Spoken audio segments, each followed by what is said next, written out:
Panginoon. Napakaganda po ng ating pagbasa, pero ang magpapaliwanag niya yung magtutok, sila na bahala. Ang nagpapakataas ay ibabagsak. Yun lang ang akin doon. Ngunit tayo magpakababa, ang humingi tayo ng tawad sa ating Panginoon. Tayo ang itataas ng ating Panginoon. Amen? Automatic yun.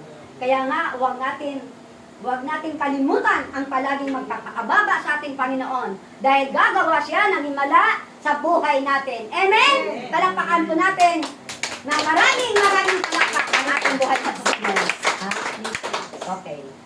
Dumako na po tayo sa mensahe mula sa Espiritu Santo, sa panalangin papuri, mula sa Espiritu Santo.